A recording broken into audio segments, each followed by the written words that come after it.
Agora, será que um presidente é um pouco mais sério do que um Bolsonaro que fala I love you? Ou um Lula também que fica, não, resolve na cachaçinha. Será que um presidente um pouco mais sério não conseguiria estreitar um pouco essa aliança com os Estados Unidos? Porque a gente já... Eu acho que essa aliança com os Estados Unidos já rendeu mais frutos no passado. Os Estados Unidos compram... Hoje a pauta de importação brasileira para os Estados Unidos é muito... A lógica que tem as commodities, mas o Brasil vende muito avião para os Estados Unidos. Por exemplo. E alguns metal mecânicos e industrializados bons o Brasil vende. A pauta de exportação brasileira para os Estados Unidos não é ruim, mas é pouca também. Tudo bem, mas assim, sei lá, meu. Coloca um presidente Cristiano Beraldo, sério, senta lá com o Biden, fala, ó, seguinte, vamos tocar isso aqui, vamos desenvolver aqui, que vai ser bom pra você. Eu não acho que seja impossível isso também. Não é. Ó, a audiência tá subindo, já foi pra 2.200 pessoas, estão dedo no like aí, só não entrou ninguém no clube. Poxa, a gente tá entrando num tema que tá legal, que a gente tá fazendo agora exercício de imaginação. O nosso presidente Beraldão chegou lá pra negociar, pra discutir com o Biden. Primeiro problema que a gente teria, se a gente for pensar em uma parceria estratégica com os Estados Unidos, pra alavancar a gente aqui, seria ter poder pra fazer um conjunto de reformas profundas no Sim. Estado brasileiro que gere competitividade e que gere infraestrutura que permita que o Brasil possa, num período de 10 anos, fazer esse atendimento ao mercado americano, gerando uma espécie de segurança para os Estados Unidos em não ser dependente da China, troca de tecnologia. E eu acho que dá pra vender isso. Não, dá. O Brasil ele tem um potencial gigantesco. O Brasil tinha que só vender isso. Ele tinha que vender isso. E outra coisa que ele tem que vender, aí é o segundo passo. O Brasil exercer uma influência. Aí, assim, o Brasil ser basicamente fabricão para os Estados Unidos, e vai cair a Europa e tal. E aí um vendedor de uma indústria cultural, de serviços na África, parte do Oriente Médio, Índia. O Brasil é um país benquisto no terceiro mundo. E a grande imagem do Brasil tem que estar vinculada ao terceiro mundo. E assim, gente, vamos olhar daqui até 2100. Você falou cultural? Lógico. O que é produzir novela? Não só isso. Quando eu falo serviço e cultural, eu tô dando muito exemplo que eu vi do Paulo Gala sobre Starbucks. O Brasil é o maior exportador de café do mundo. Sim. Não obstante, o faturamento do Starbucks é maior do que toda a exportação de café. Então, ora, a ideia de você ter um café entendi. A cafeteria do Starbucks é um produto cultural americano, igual o McDonald's é um produto cultural americano. Sim. Então, por que a gente não tem um café brasileiro, uma cafeteria brasileira em que o jeito brasileiro de ser tá expresso nessa cafeteria, vendendo o café brasileiro junto? Olha que empresa nossa que a gente exporta pro mundo, que que explora, que se estabelece em outro mercado. Absolutamente nada. Quantas multinacionais brasileiras existem? Deveria ter um monte, mas não tem. Um cara falou aqui, o café do brasileiro só tem quantidade, qualidade é baixa. Sim, o café brasileiro é um café de combate, qualidade é a Colômbia. Mas o que falam não é que, assim, a gente tem um bom café, mas a gente exporta o nosso bom café, a gente fica com café porcaria aqui? A gente exporta, mas mesmo vamos dizer, Mesmo assim não é... O se café compara. que você considera bom é o café colombiano. Hoje existe ainda o café etíope, existem vários cafés na África, por exemplo, Portugal é o lugar que é considerado que tem vamos dizer, o melhor café na média do mundo é em Portugal. E realmente, você para em qualquer biboca em Portugal, café é bom. Eles usam café africano. Então, tem café bom na África. Aliás, porque o café vem da África, se não me engano. A Índia tem cafés maravilhosos. Então você tem maior valor agregado nesses lugares. Agora sim, quem ganha com café? Você tem Starbucks aí, você tem Nespresso.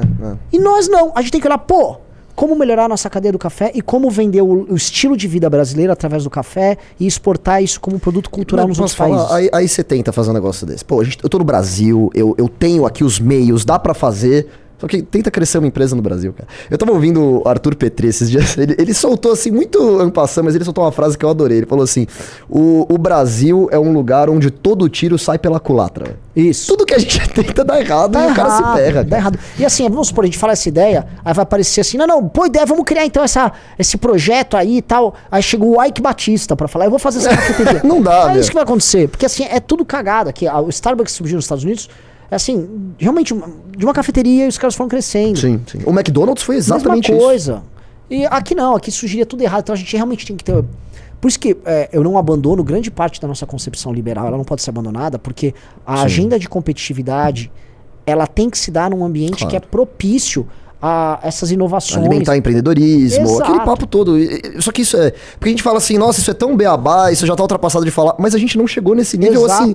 Não é que a gente não chegou, a gente tá muito longe de chegar nisso. Um exemplo, assim, uma das pouquíssimas marcas internacionais brasileiras, uma das raríssimas, Havaianas. Por que ela funciona? Bom, o produto não tem nada de especial. O produto é um chinelo de borracha, vamos falar real. Mas por que a pessoa quer comprar Havaianas da Havaianas? Porque basicamente a pessoa vive na marca da Havaianas um pouco da brasilidade. Sim, sim. Então é como se a pessoa calçasse um Brasil no pé. Então, ora, há uma demanda por isso. Há uma demanda por isso. Só que a gente não vende essa demanda. Que desgraça que a gente não consegue vender, por exemplo, o mundo tá comendo mais carne, a gente não consegue vender a forma brasileira de comer carne. E o Brasil, se você pegar nas décadas passadas, décadas atrás, ele tava meio que caminhando pra esse rumo, né? Pega o fenômeno da Bossa Nova, que contaminou vários países. Aí a gente vai vivendo daquele passado do que poderia ser. Que o Brasil é o país do que poderia ser. Né? Mas tem demanda, exatamente, perfeito. Merreiro, meu avô e os irmãos dele se mudaram pro Brasil nos anos 50/60, nos anos 50, né? Período ali desse desenvolvimento, Bossa Nova, presidente Bossa Nova, todo aquele período que era meio mágico. E eles vieram pra cá, eles foram primeiro pro Rio, porque o Rio era um lugar mágico. O Rio dos anos 50, o Copacabana Palace, ele era Dubai. Ele era aquele lugar exótico, fora do primeiro mundo, em que as grandes estrelas de Hollywood iam viajar. As estrelas de Hollywood vinham pra cá. Você tem filme do James Bond no Rio. Eu ia falar... Exatamente. Assistam 007 contra o Foguete da Morte. É um filme meio toscão, mas é legal. Que ele vem pro Rio de Janeiro, tudo bem, já é anos 70, né? Não é mais anos 50. Mas... Pô, aquilo mostra como o mundo via o Brasil naquele momento. Então, e ali era um período, você pega... Se fosse hoje, o James Bond ia chegar e ser assaltado por um noia e esfaqueado. Então, mas pega o Velozes e Furiosos passado no Rio. Tipo assim, favela e crime. Então, tá vendo? Tipo, o vilão do filme é um cara que tem um lobby na favela. É basicamente isso. E acho que ele fala espanhol. Hoje em dia, qualquer coisa é favela. Tipo, eu lembro que tinha um jogo de videogame lá, que era o Call of Duty, né? O Modern Warfare 2, acho que é de 2008 e tal. Tem a missão no Brasil. Adivinha onde é? Então tem um exemplo melhor que é o... Matando o traficante. Que é o da Rockstar, meu Deus do céu. Max Payne 3. É o Max Payne 3 que é em São Paulo, né? Mas esse tem mais coisas além de favela, né? Mas 99% das vezes é só favela e traficante. E dá pra reclamar? Não, porque assim, vamos lá. Quais são os últimos grandes produtos culturais de exportação brasileira? Eu vou falar dois. Um é a Anitta, que tentaram internacionalizar ela, e assim, ela vende uma cultura da favela. Resumindo, o Brasil a um local de habitação precária, com esgoto a céu aberto, dominado pelo tráfico de drogas, com pessoas vivendo na mais absoluta pobreza e na ignorância, celebrado como se fosse a expressão principal, central do Brasil. E que não é. Essa porra não é. Assim, e vendendo uma promiscuidade, assim, tipo assim, quase uma prostituição no palco ali. É lógico. Na verdade, eles estão, assim, fazem essas piadas. Esses caras ficam promovendo turismo sexual no Brasil. É isso que esses caras promovem. Isso é real. Eles são promotores de turismo sexual no Brasil. Qualquer gringo encara a mulher brasileira como uma prostituta. Eles veem assim.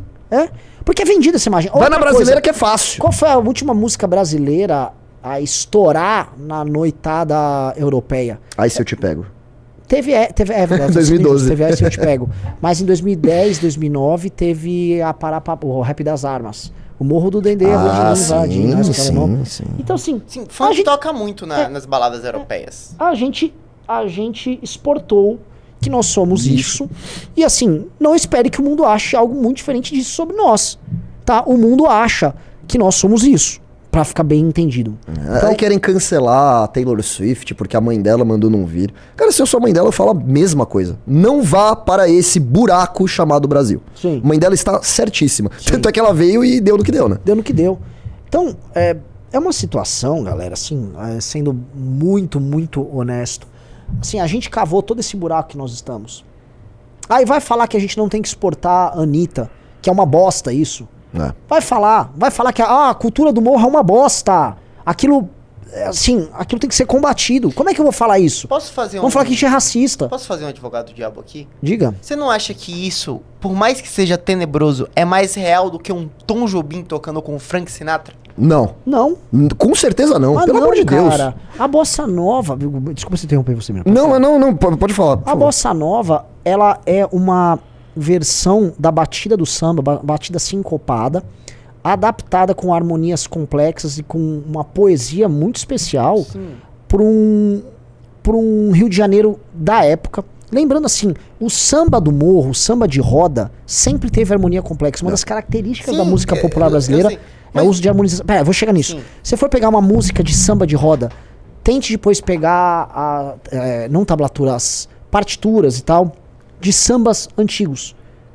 Até os anos 50. Era muito complexo. Né? Complexo, a nossa música ela é intrincada do ponto de vista rítmico e harmônico. Não necessariamente melódico. O Brasil talvez não seja o maior produtor de grandes melodias, mas harmonicamente e ritmicamente, o Brasil sempre foi muito rico. Né, no samba, especificamente. Sim. Nessas músicas litorâneas nossas. A nossa música do interior, eu acho que ela tem mais alma, só que ela é mais simples.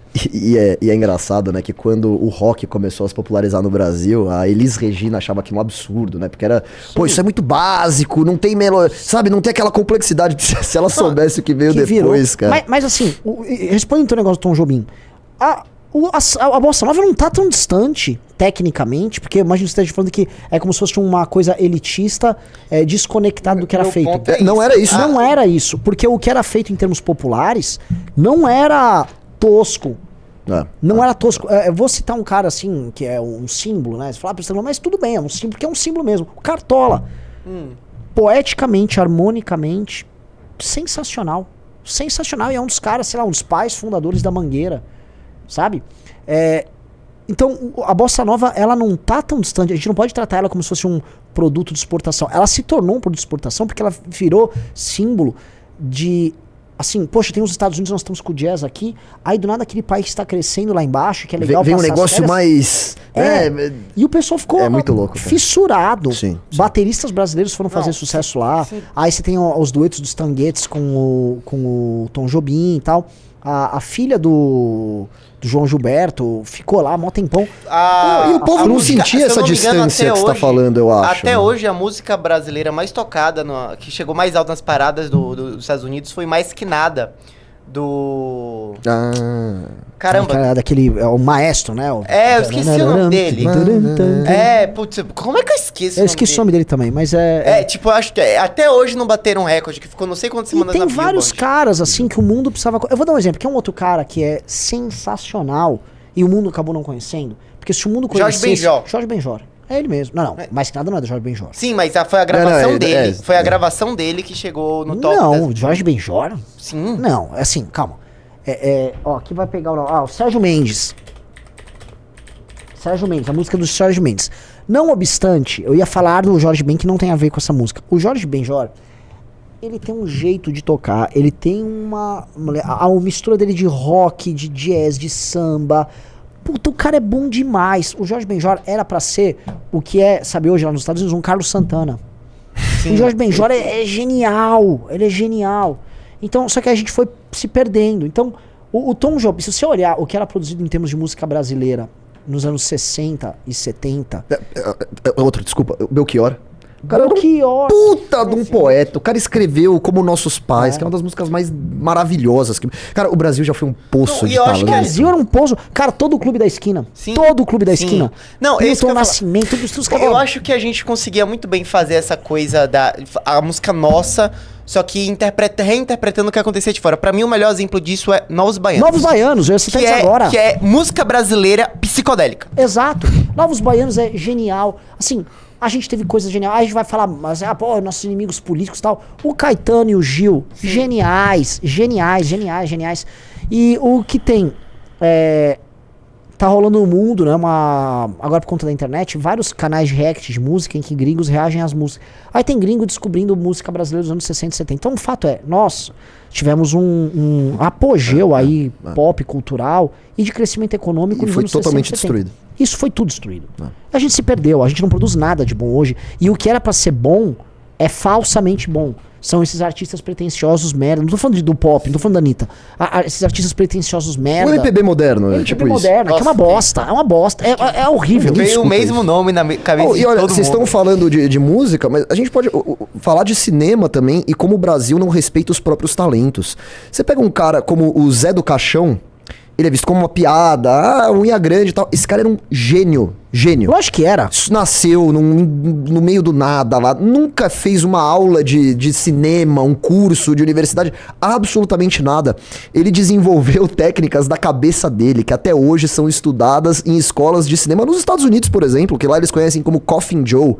o Brasil virou um grande produtor de filmes de terror, que seja, inspirados no legado do Zé do Caixão? Não. Fizemos nada com isso. Ele foi lá, veio o gênio, foi embora e acabou. Tem uma subcultura de cinema, um subgênero que o Tarantino ama. Eu esqueci o nome, que ele tem até um filme que usa o nome que é do subgênero. Que é... Só pegar um nome, tem um... É Pulp Fiction. Não é Pulp... Pulp Fiction é um subgênero, era mais de quadrinho. Ele tem um do filme que que tem uma mulher que anda com uma arma na perna. Não. Arma na perna. Será que você tá falando a Prova de Morte? O Prova de do Morte. Carro? Isso, do carro. Foram dois filmes. E existe um gênero, que é o filme, são filmes de terror trash. Tá. Tinha... Slasher, talvez? Não. Tem slashers, tem... Deixa eu pensar...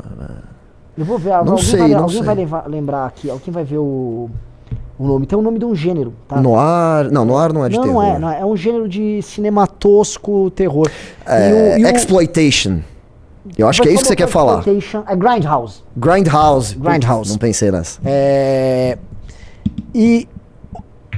O Brasil poderia trabalhar nisso, porque a tosquice e a falta de orçamento viram uma estética em si. As pornochanchadas tiveram um pouco de... mas era tosco. Né? Mas também... Entendeu? Eu acho que o Diabo na Terra do Sol, no Glauber Rocha, é mais conhecido na Europa do que aqui. Sim. Sim. E aí a gente foi perdendo tudo. Cara, a real assim, a gente foi perdendo tudo e a gente não produz nada de mais interessante.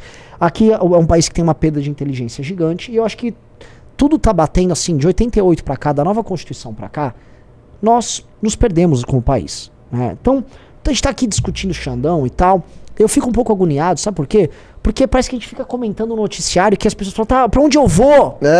Onde eu vou é o seguinte, 88 faliu. O Xandão é um paramédico tentando salvar a e você colocou uma coisa, boa parte de tudo isso que a gente tava falando, o período foi durante a ditadura. É lógico que foi, porque a ditadura pelo menos gerou... Havia uma necessidade do cara ser criativo e burlar a censura e um motivo pra ele se revoltar e criar suas poesias e tal. E nós não estamos vivendo apogeu nenhum. Agora eu olho certas culturas que estão vivendo, vamos dizer, um auge econômico. Coreia do Sul. Coreia do Sul bombando. A Índia. O cinema da Coreia do Sul tem que ser cinema pop, mas cinema bom. A Coreia do Sul hoje é um produtor global de cinema. Agora eles estão já entrando nesse negócio de anime, não sei o quê. Tem o tal do K-pop, que eu sei que é uma bosta, mas faz sucesso mas pra caramba. Influencia demais. O cinema sul-coreano é muito bom. Muito bom. Quando você vai no site lá, desculpa, Renan, mas só que ele junta as críticas, né? Rotten Tomatoes. Sim. Cara, filme sul-coreano é super bem avaliado, tanto pela crítica como pelo público. 2 filmes, eu sei que não é parâmetro, mas 2 filmes sul-coreanos ganharam o Oscar em 3 anos. Isso é um baita parâmetro, eu acho. Porque o Oscar a galera fica falando que não vale, mas assim, quer dizer alguma coisa. Quer. Não é coincidência. Assim, a influência da Coreia do Sul. E olha, país paupérrimo nos anos 50, hein? Mais pobre que o Brasil, cara. Até os anos 80 era mais pobre que o Brasil. É assim. E aí eles estão vivendo um auge econômico e estão florescendo culturalmente. A gente não. Nós somos um cocô. Deu errado a Constituição de 88. Nós fracassamos como povo. E a gente não fala. A gente nunca fala essas coisas, mas na real, nós somos um fiasco como povo, nós perdemos. E a gente fica tentando se iludir. Aí fica, como eu disse, o Xandão é um paramédico. A Constituição lá tem que estar viva. Deu merda! Acaba com essa bosta de Constituição. Acaba, a nossa elite é uma bosta, o povo é reflexo da Constituição respirando por aparelho lá, os caras não tem que deixar vir, cara, eutanásia na Constituição. Eutanásia, acaba com essa merda, acaba com essa elite que tem esse pacto. A merda é que tinha um boçal, que era o Bolsonaro, que tinha uma faca e queijo na mão, e eu não tô falando pra dar golpe. Era pra construir um consenso político em algo novo. E se não fosse um consenso, no mínimo um grande dissenso. Mas ele não propôs algo porque ele é um boçal, um energúmeno. Ele tinha um gigante universo de retardados ao redor dele. A gente também foi colocar isso na mão do Bolsonaro pra fazer. O que você espera também? Assim, nós temos que fazer algo novo. Porque não vai dar pra ficar... o Brasil está, desde a redemocratização, fracassado. Nós fracassamos, tá? A gente já vai fazer 40 anos de fracasso. 40 anos. A gente tá década perdida atrás de década perdida. A gente só tá perdido. Só perdido. E as nossas conversas cultura piorando. Isso. E a gente nunca fala em melhorar. Repara nisso. Nosso problema o tempo todo é a desigualdade. Tá, a gente só fala de desigualdade, a vida é uma merda e não sei o quê. Mas vamos pensar pra frente? Vamos pensar. Ninguém quer pensar pra frente, ninguém quer resolver bosta nenhuma. Cara, o Luiz Marinho, o ministro do Trabalho, um imbecil também, que se jogar aqui, se tirar ele lá do ministério e colocar ele cai de 4 no chão. O Luiz Marinho tava lá, tipo, com aquelas concepções. Se eu reduzir a jornada de trabalho... Cala a boca, a produtividade brasileira é pífia. Ninguém tem motivo pra trabalhar menos, porque como produz pouco, ganha pouco, consome pouco. Não, porque isso é importante frisar. Não é porque a produtividade é baixa que o brasileiro trabalha pouco. É, o brasileiro trabalha muito. E a produtividade é uma porcaria. Exato. Você viu que o Dia da Consciência Negra virou feriado nacional? Não, então toma mais um feriado. Aí vai ser aquele feriado, vai ficar um negro trabalhando igual aquele negão que tava... sendo humilhado pelas lésbicas lá. O resto da galera sem fazer nada. E a nossa capacidade de produção, nossa competitividade... Não, é isso, cara. Nós somos uns merdas. Assim, nós como país, a gente tem que falar, quem nós somos? Nós somos uns merdas, tá? Vamos partir daqui. A gente tem que partir desse princípio, nós somos uns merdas. Nós somos merdas mesmo, porque se a gente for olhar assim, o pouco que a gente tem que se orgulhar são como nós extraímos nossos recursos naturais e vendemos a preços baratos pro mercado externo. É isso que nós temos que nos orgulhar. Outro dia rolou, né, um Spaces bem interessante sobre o que é o Brasil. O Brasil existe, lá da Valete. E aí um dos pontos que o pessoal tá falando, olha, o Brasil tem como mérito uma capacidade de colocar povos e raças diferentes pra conviver. Tá, isso não é grande coisa, galera. Isso é bem foda-se. Eu queria fazer foguete. Eu queria que tivesse todo mundo rico aqui. Falar que a gente se mistura. Nós somos diversos. Nossa, legal, bacana, bom, mas vamos virar o disco aí. Vamos fazer alguma coisa com isso. Orgulho do brasileiro. Não adianta misturar e não em lugar nenhum. Já é misturado, isso é um fato dado. Então vamos extrair algo bom daí? Então, porra, sabe? O que os Estados Unidos têm pra dizer sobre eles próprios? Todas as conquistas pra humanidade que os Estados Unidos têm. Isso que eu ia falar, porque o orgulho do brasileiro, ele se resume à diversidade e questões de natureza. Tipo, olha, nossas matas, nossos animais. Sim, tudo tava aqui já, antes de qualquer brasileiro existir.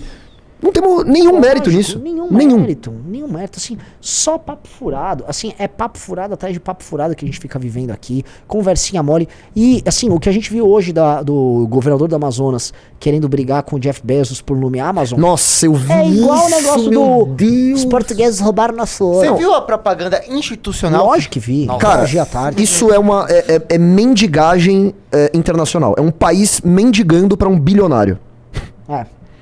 O senhor pode me dar um dinheirinho, por favor? Que eu tô Você pobre. falou do foguete, a galera tá aqui infame falando do Santos Drummond. Vá lá, Renan Santos, fale do Santos Ele não Dumont. inventou avião também, galera. Pô, assim, também Pô, um cara... Mas é que assim, o problema de eu falar isso é que parece que eu tô diminuindo ele. Não tô diminuindo ele. Não tô diminuindo de forma alguma. É um cara sensacional. O Mas Brasil é debatível, né? A questão dele inventar o avião e tal. É porque os caras meio que inventaram ao mesmo tempo. Não foi foi uma coisa, não não foi foi antes. E assim, tinha uma catapulta, teve catapulta e também botou no ar. Assim, a gente fica também com com chauvinismo. Só que isso reduz o cara, porque ele foi um cara sensacional. Ele era um cara de ponta. Ele andava muito nas grandes rodas na França, na Europa. E aí a gente fica botando essa discussão e esquecemos de, dar o devido valor a ele. Das conquistas de fato, né? Cara, e não... Entendeu? E é só uma discussão boba. E honestamente isso não importa se inventou ou não avião. O fato é, havia um brasileiro com domínio de uma técnica de ponta. Aviação naquela época, né? No mundo, cara. Isso que importa. Assim, a Rússia faz avião pra caramba. E a Rússia não estava inventando nada. Mas o Santos Dumont, ele ainda assim, inventando ou não um avião, mas ele é considerado, imagina internacionalmente, um dos maiores nomes da aviação, do início dela, né? Ou os países meio que... ele é um dos pioneiros. Ele é um dos grandes pioneiros da história, assim. Na Europa tem um reconhecimento gigante. E ele tem um dos pioneiros. E o legado dele tem que ser tratado como um legado. Novamente, a gente fica só com discussãozinha boba. Eu não vou ficar também, eu já vi a galera do chefe ficar, tá bom. Roubaram o ouro de vocês. Tipo assim, roubaram o ouro de vocês. Mas você tem que entender. Não, mas peraí, você tem que entender o chat também. O Brasil já não tem porcaria nenhuma. Você quer tirar o Santos Dumont criando avião? Deixa os caras serem felizes. Então tudo bem, eventualmente tá bom. Então ele inventou o avião aí, vai. Pronto, fica mais legal assim.